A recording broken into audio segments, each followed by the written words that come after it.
Bienvenidos al canal de RGG. Hoy vamos a estar hablando del contexto actual en la cual nos encontramos con una inflación que se ha disparado, que está descontrolado y como inversores cómo debemos actuar en este contexto, en qué invertir en este caso y cómo proteger nuestro capital. Si conviene invertir en bonos, en acciones, ahorrar en dólares o cubrirse con oro. La situación actual, como les dije, la inflación a nivel mundial está descontrolada, incluso en Estados Unidos, donde ha tocado valores que no tocaban hace más de 20 años. Actualmente tenemos una inflación del 8,5% anualizado. Ahí vemos cómo ha subido a partir del 2020, post-COVID, se ha disparado a cifras que no veían hace más de 20 años. Entre las causas que han generado esta situación podemos mencionar la guerra en Ucrania, que por un lado ha generado un aumento en el precio de los alimentos, ya que sabemos que Ucrania es uno de los principales productores de alimentos del mundo, y por otro lado también ha generado un aumento en lo que es combustibles, principalmente porque Rusia es uno de los principales productores de petróleo del mundo. Pero, más allá de esto, también durante la pandemia y la crisis del COVID, Estados Unidos, el gobierno de Estados Unidos, generó una emisión descontrolada de dólares para estimular el consumo y no caer en una recesión provocada por la parálisis que provocó el COVID-19. Y como vemos en ese titular, se generaron solo en el 2020 un 20% de los dólares que hay en circulación, ¿sí? Una emisión sin precedentes. Este gráfico nos da cuenta de la base monetaria de los dólares de Estados Unidos y cómo se ha disparado post-COVID o en el intra-COVID, ¿sí? A partir del 2020, la base monetaria, ¿sí? Obviamente, cuando la base monetaria aumenta, no inmediatamente, pero a los meses, esto se traduce indefectiblemente en inflación, que es lo que estamos viendo actualmente. Por otro lado, la Reserva Federal ya reconoció en este último tiempo que este contexto de inflación ya no será transitorio ni temporal, como lo decían previamente, sino que vino para quedarse al menos por un buen tiempo. Bien. Ahora, ¿cómo afecta la inflación a la renta variable? Primero tenemos que saber que una acción es una pequeña parte de una empresa. Por ende, lo que tenemos que ver es cómo afecta la inflación a una empresa. Bien, ¿qué pasa primeramente con los costos en una empresa en un contexto inflacionario? Aumentan, ¿sí? Si aumentan los costos, eso hace comprimir los márgenes de beneficio que tiene esa empresa. Por ende, caerán tanto los beneficios como el flujo de caja libre que genera esa empresa.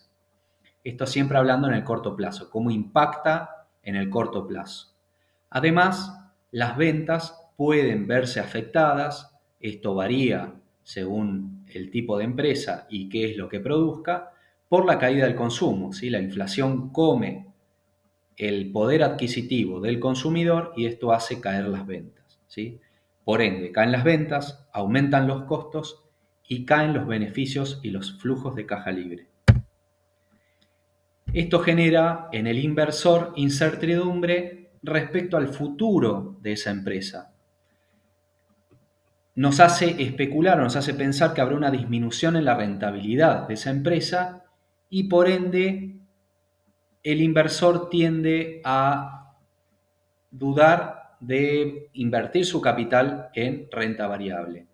Por otro lado, para controlar la inflación, los estados tienden a aumentar las tasas de interés que a su vez hacen más atractiva y por intrínsecamente más predecible la renta fija, ¿sí? Ya sea renta fija soberana o renta fija corporativa.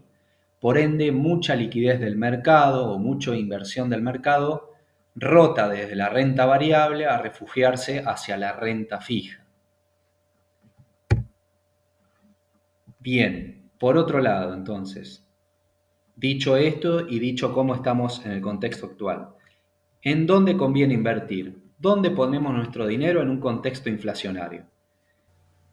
Bien, siempre para entender el presente hay que rever la historia, ¿sí? Y estos gráficos son elocuentes.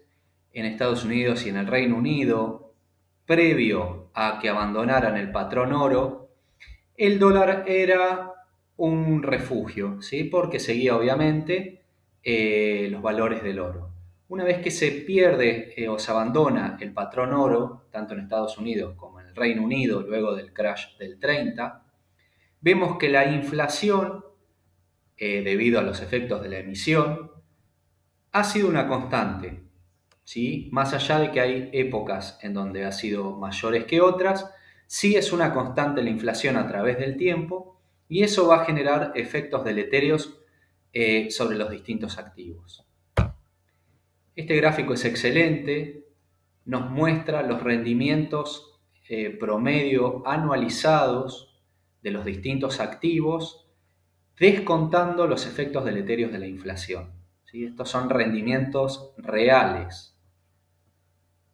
Bien, y vemos claramente cómo las acciones a través de más de 200 años han tenido un rendimiento real positivo del 6,6%, ¿sí?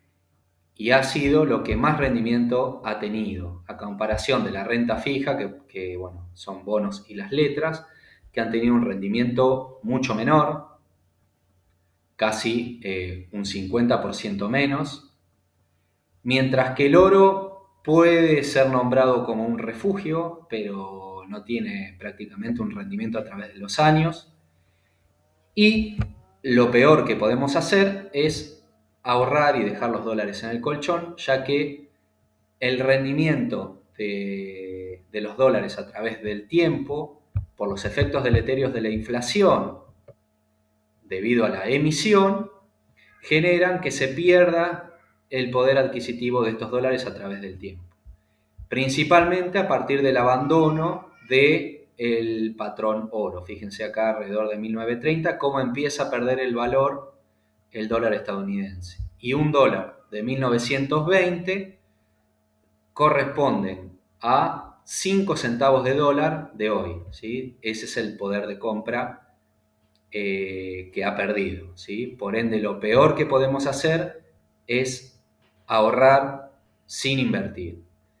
Y las acciones han demostrado, por ende, ser un refugio y la mejor protección contra los contextos inflacionarios a largo plazo.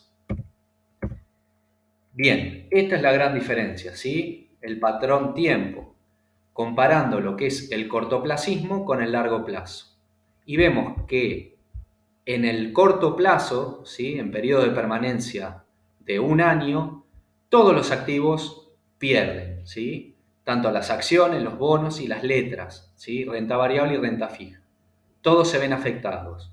Ahora, en el largo plazo, acá pone un periodo de permanencia de 30 años, pero podemos ponerlo a partir de los 10, actúa de la misma manera y se ve cómo, aún en contextos de muy alta inflación, las acciones han logrado mantener el mismo rendimiento a través de los años, ¿sí? Alrededor del 6%, 6,5%.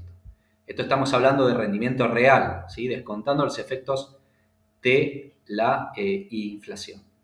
Mientras que los bonos, cuando hay contextos inflacionarios altos y muy altos, fíjense que rinden menos del 2% o cerca del cero, ¿sí? Las letras.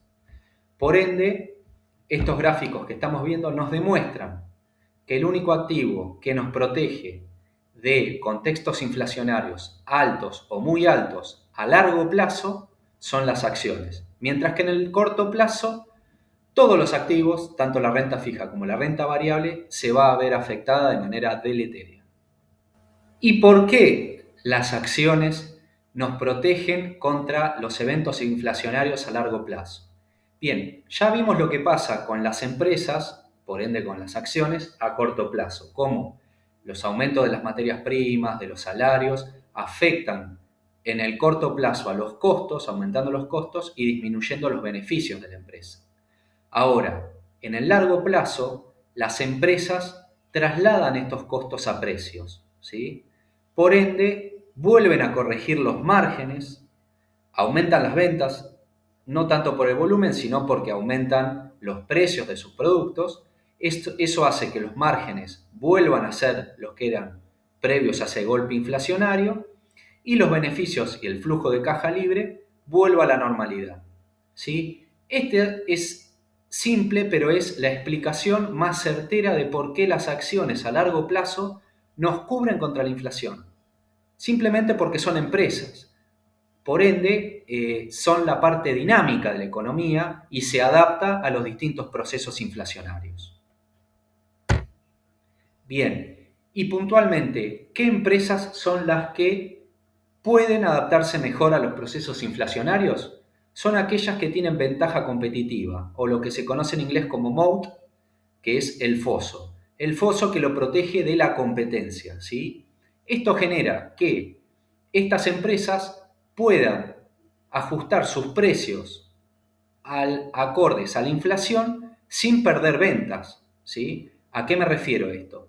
A que, por ejemplo, si alguien se lava el pelo con determinado shampoo, probablemente esté dispuesto a pagar $1 más o $1 más, pero seguir consumiendo el mismo producto, porque toda la vida se lavó con ese shampoo, ya sea porque es de mejor calidad o porque toda la vida le gustó ese tipo de perfume. Bien, generan una relación consumidor-empresa que es difícil de romper, ¿sí?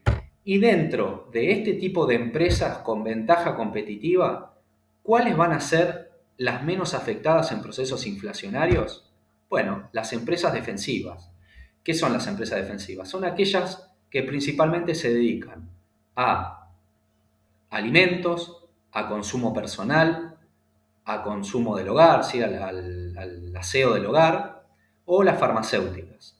¿A qué me refiero con esto? Lo que expliqué previamente.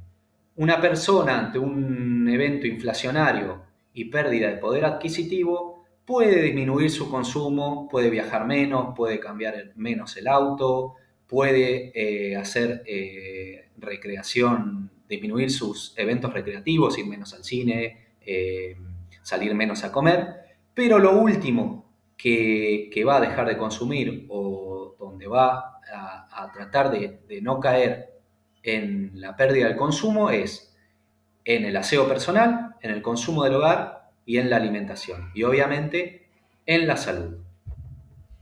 Por eso a estas empresas se las conoce como defensivas. Ahora bien, en estos procesos inflacionarios que recién está comenzando, ¿tenemos que invertir sí o sí en empresas defensivas? ¿Sí? Como podrían ser estos ejemplos. Bien, definitivamente sí y no. Sí, porque son empresas que se van a poder adaptar mejor a los procesos inflacionarios, por lo que describimos anteriormente. Y no, porque generalmente en estos procesos los inversores tienden a salir corriendo y comprar estas empresas. Por ende, por lo general, en estos contextos las vamos a encontrar sobrevaloradas, ¿sí? Y el inversor en valor nunca compra empresas que estén por arriba de su valor intrínseco. Personalmente creo que tanto estas 4 empresas actualmente se encuentran por sobre su valor intrínseco. Por ende, un inversor en valor no compraría ninguna de estas empresas. Asimismo y contrariamente, empresas que son las que más se afectan con estos tipos de procesos inflacionarios, como pueden ser empresas de publicidad, en este caso podemos mencionar a Google, a Facebook, ¿sí? Empresas de consumo por Internet, como podría ser Amazon, Alibaba, bueno, y entre otras, se ven muy afectadas. ¿Por qué? Porque los inversores saben que sus márgenes van a caer fuertemente y por ende sus beneficios y su capacidad de generar flujo de caja libre también. Pero como inversores en valor llevamos la filosofía contraria. Entonces, lo que debemos tener en cuenta es que podemos aprovechar estas oportunidades para buscar empresas que por estos eventos se vean perjudicadas en su precio, ¿sí? E invertir en ellas. pensando que los procesos inflacionarios en algún momento llegan a su fin o bien la economía se adapta a la misma. Bien, por último, entonces, ¿qué conclusiones podemos sacar? Primero tenemos que comprender que a corto plazo todos los activos van a ser afectados, tanto el dólar como billete o la moneda en el país en el cual nos desarrollemos, los bonos o bueno, los activos de renta fija y los de renta variable. Pero teniendo siempre en claro que lo que nos va a proteger de una manera mayor ante procesos inflacionarios a largo plazo, hablo de más de 5 o 10 años, son las acciones, es la renta variable. Otro punto a tener en cuenta es ser un oportunista en estos eventos. Como dijimos previamente, algunas empresas, algunas excelentes empresas se van a ver perjudicadas porque van a haber comprimido sus márgenes. Y los inversores van a salir corriendo eh, cuando presenten resultados que nos dan cuenta de esto, ¿sí? De que caen sus márgenes y caen sus beneficios. Ahí es donde podemos aprovechar y encontrar excelentes empresas a buenos precios, ¿sí? Y por último, tener estómago. ¿Qué quiere decir esto? Aguantar estos procesos, ¿sí? Vamos a tener que aguantar caídas importantes de los precios de nuestra cartera, de nuestras acciones, pero entendiendo que esto es transitorio y que a largo plazo la renta variable siempre protege contra la inflación. Un libro que recomendamos con respecto a eso es del autor Jeremy Siegel, Guía para invertir a largo plazo. Este libro es excelente y hace referencia a todos estos datos estadísticos que hemos vertido en esta clase. Bueno, gente, por hoy nada más. Espero que les haya gustado este video. Y si te sumo valor como inversor, suscríbete, dale like, no te cuesta nada. A nosotros nos suma mucho y nos da mucha fuerza para seguir con este proyecto. Y si te interesa nuestro asesoramiento, te invitamos a sumarte como cliente. No tiene ningún cargo adicional. Trabajamos con los mejores brokers del país. Si te interesa, comunícate a nuestro correo asesoresrgg@gmail.com o mandanos un WhatsApp al teléfono que figura en pantalla. Bueno, nos vemos y muchas gracias.